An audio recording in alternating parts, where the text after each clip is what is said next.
Hello, I'm Erin Marcus, founder and CEO of Conquer Your Business, and I want to welcome you to Ready Yet? If all you needed was a step-by-step plan of what to do, you could buy a book on how to succeed and you would be all set. But here's the rub. You'll never do what it takes until you become the person it takes to do it. The Ready Yet podcast is dedicated to those who are ready to become the person who succeeds, ready to become the person who steps into more, and ready to become the best version of themselves.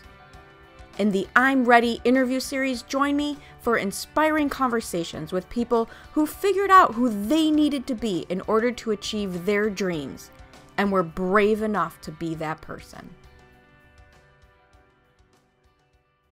So welcome.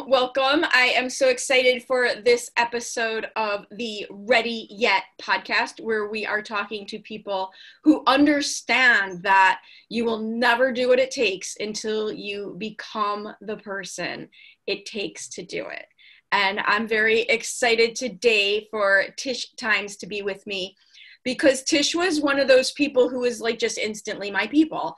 And I met somebody else at a networking event and she went, oh my God, you have to meet Tish. And okay. And then we didn't stop talking. And the next thing you know, I'm coming to your event and we're doing these things. And there's just certain people you connect with that they get it, you get it, and you just know you have to create together and play in that sandbox together. So I'm very, very excited you were able to join me today. So why don't you give people a little bit more of an official introduction to who you are and what it is that you do? I kind of like your introduction. We're just like people. I love it.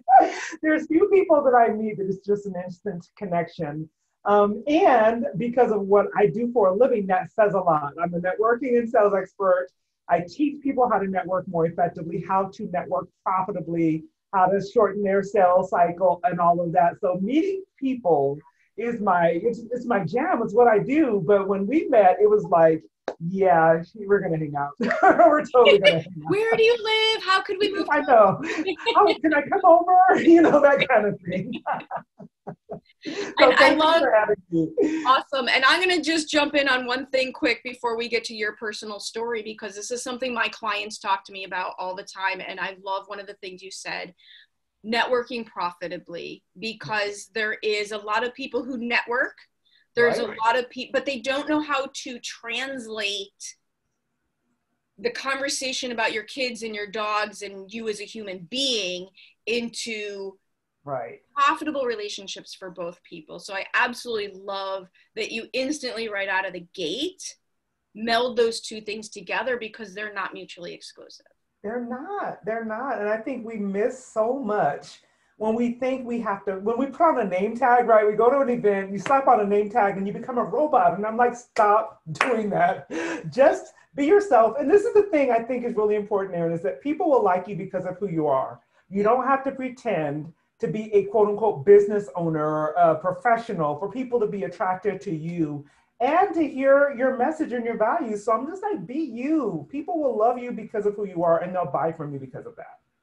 And so in that, I mean, let's hear a little bit about how you got there, because I'm going to make a little bit of an assumption here, and please correct me if I'm wrong, because I'll be monumentally impressed. Most women don't grow up thinking it's okay to be authentically 100% you, and that's what people are going to like. Heck no, absolutely. You're totally right. That does not happen. I grew up in a house, and I laughed about this just the other day, because my mom was that person that's like, you fix yourself up. And a matter of fact, it was literally like, we don't talk about those things outside of the house. You know what I mean? What happens here stays here. But when you're out there, you better represent this family well, put on your makeup, fix your hair, make sure you don't have something, because of course you might get in an accident and you don't want to have torn underwear, that kind of thing. So we're told to be on. And that's why I'm like, stop being a robot. You don't have to be that person. I know it's been ingrained in us from childhood, but I give people permission to literally be themselves. And one of my taglines in my business is rock your shell, because people will always say, you need to get out of your shell, right? You need to be somebody different, is what that sounds like to me. And I'm like, no, rock the shell you're in. I believe personally, God knew what he was doing when he made me. And I can be that person all day long and be welcomed and accepted and be tremendously profitable in the same way. And aren't you calmer? Because isn't it exhausting trying to be other people? So exhausting. I remember the moment I made that decision because I promise you, I had like 4 Facebook pages. It was like, because I needed to, I promise you I did. Because when I talk to this group, I need to talk this way. Oh, when wow. I talk to these people, I need to be this person. But I'm talking to my family, and I was standing on the stage talking about authenticity, saying, you're a hypocrite. That's not who you've been. And I was like, in that moment, I was like, forget this. I am who I am. People who love me will love me, and people who don't, that's okay. And they'll go find their people, but I'm going to be me to the people who I'm supposed to be drawn to. And that's it. And it was like I never went back from that moment on. Totally. That's fantastic. So the follow-up question to that, because I love it. I do think there are those moments, but you listen to it, number one. Yeah. What made you follow through and not fight against it? Because it was exhausting. And I'll tell you the truth, I wear different hats, and for many people who know me personally know that this has just been my life for almost 30 years.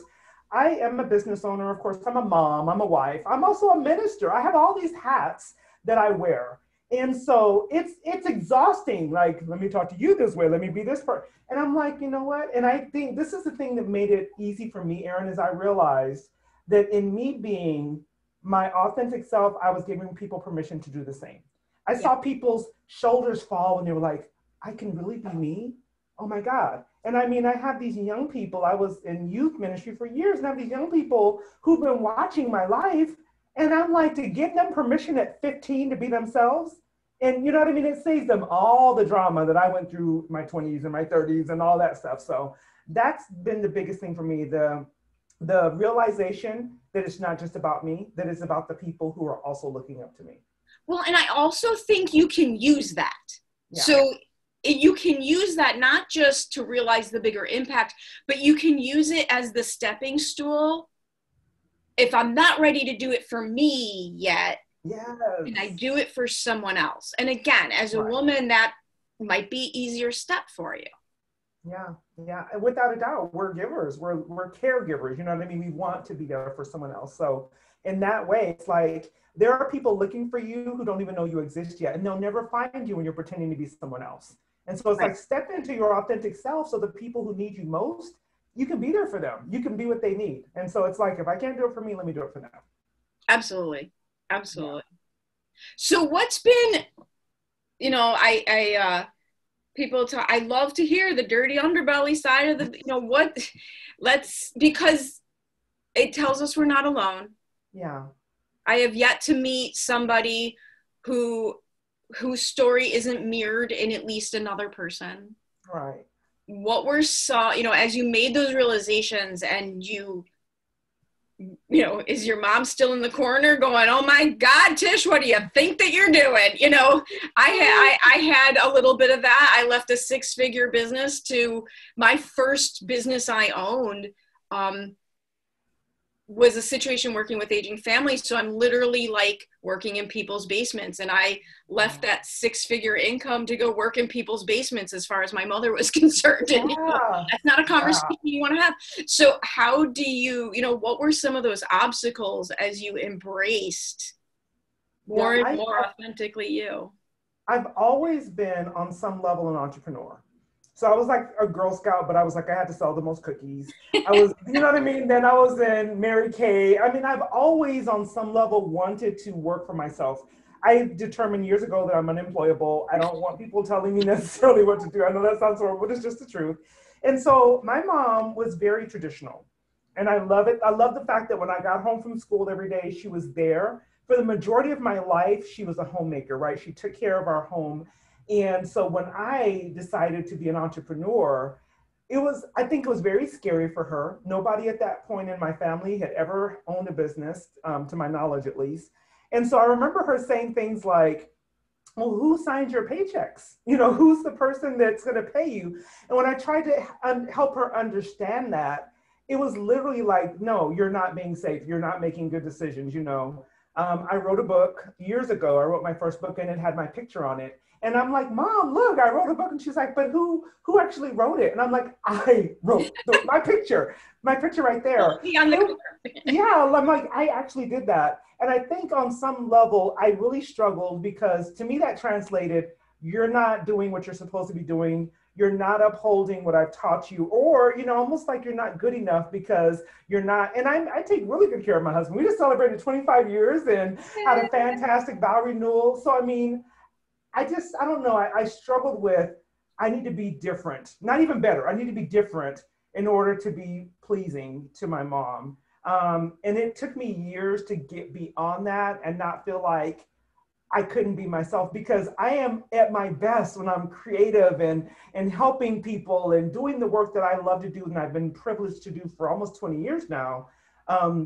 But there was definitely a point where I was like, maybe I should just go back and get a regular job for many reasons, but that was always in the back of my head.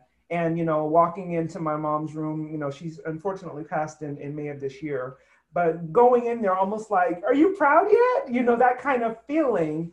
And I had to finally give myself permission to not need that. And I did. And it's been years since I did that, but there was a time where it was a real struggle for me, for sure. Do you have a ritual, a mantra? I go through iterations of them, of catching yourself, giving people what, like a tangible tip when they find themselves, with the negative voice in their head, whether that's a expectation from a mom or, and that is often where it comes from for women, but it could be society, it could be Cosmopolitan magazine, God forbid. But yeah, I mean, I do. And my thing is, it's something that we probably say often, but I say it often, is that really true? Really, you need to align the story you're telling yourself with truth. Because I guarantee you, if somebody walked up to you and told you a lie and you knew it was a lie, you would either call them a liar, or at the very least, you wouldn't believe it and you'd walk away. But we listen to lies and embrace them and believe them and try to embody them all day long because we're the ones telling the story. And so I just challenge people to examine that story, because that story will cause you to be in places, Erin, that you never really wanted to be. The thing that I don't always share is that my first marriage, I got married right out of high school. In looking back, it was in an effort to be what my mom wanted me to be. She wanted me to be happy, married, safe, right? Safe, if that's a real thing. Right. So I married the first guy who told me he loved me, and he tried to kill me. Seriously. Right. He was extremely abusive, and I wouldn't tell anybody because I had to be perfect. I couldn't tell him that I had made a bad decision. I was in danger. And so for 4 years, I hid the fact I was being abused. I moved away, far, far away, all the way to Georgia from my family.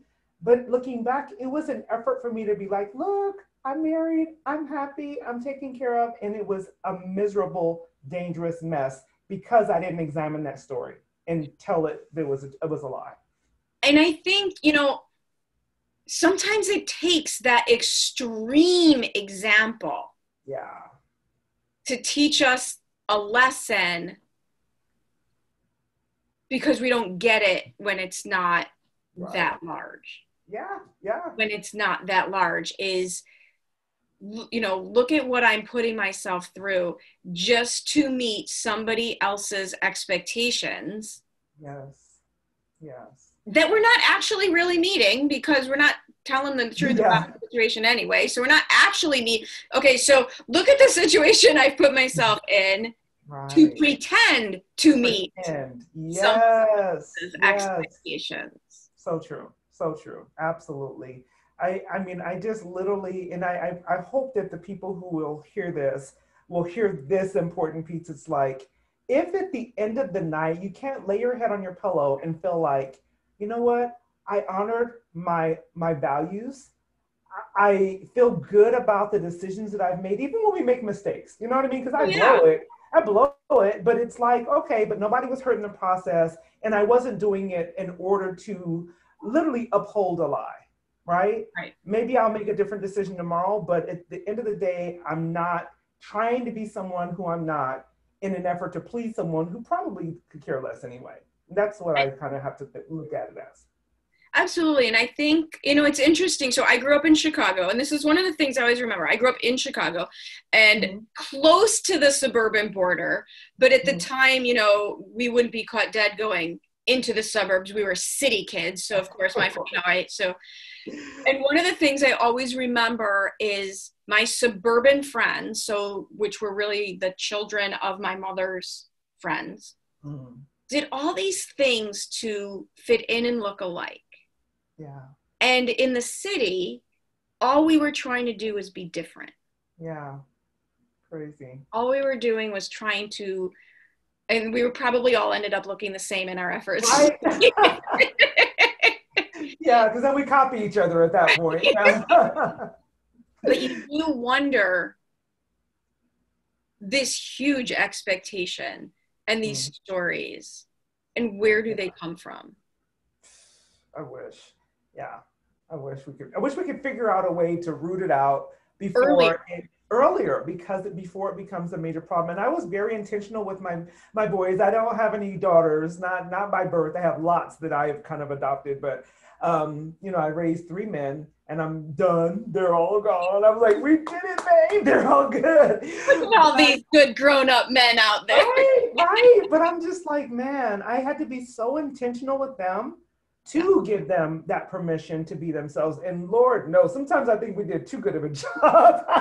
They're very independent, very confident young men, trust me. But we didn't have to deal with them having the same issues, because I struggle with my self-esteem because I didn't know who I was, right? You can't have great self-esteem when you don't even know who the heck you are. I allowed myself, as I said, to be abused, both that physical abuse, but also in other ways. And so I was really, really, really intentional for that reason. It's like, I want to help them to avoid some of those pitfalls. Do they have other issues and challenges? Of course they did, and they still do. But I think that if we're able to figure out how do we help people earlier on, whether it's in their youth, in their growing up, or earlier in their businesses as, business professionals and consultants, how do we help people to believe differently earlier on so they don't have to listen to that lie and struggle against it for such a long time? Absolutely. And the more I am immersed in the entrepreneurial world, the more I'm kind of pissed at the school system, traditional education. Yes. Like, this would have been helpful. This would have been helpful to know. I tell you, I know. And I feel like there's so many things that we just missed. I'm like, can we go talk about curriculum with people? Because I'm like, some of the things that we were taught, I'm like, yeah, that was great, but I really needed these other things as an adult, but what do you do about it? What is that? You see it on Facebook all the time. It's like, I'm so glad that I took that trigonometry class so that I could pay my taxes on time. Like, wait a minute. I'm like, I don't use rulers every day. I'm like, why do you do those things are not nearly as important as you made them feel like they were. And but it also, the one thing I'm really excited about as I discover this world in my, I was introduced to this world in my 40s, and as I've now moved into my 50s, is a lot of the people I speak with a high level of awareness didn't wait that long. Yeah. They're getting younger, and it gives you a little bit of hope. It does. You're absolutely right. And I find that those people who were enlightened earlier, they're also very, what's the word? They're just like, I'm not going to believe that. I don't have to do that. And I'm like, I love that they're like rebels, if you will, against the system that we kind of felt like we had to follow. So I'm all for it. I'm totally all for it. Absolutely. And it's really interesting because it's almost two sides of the spectrum with the whole influencer and social media. And okay, you have that, and we see that because that's what we hear.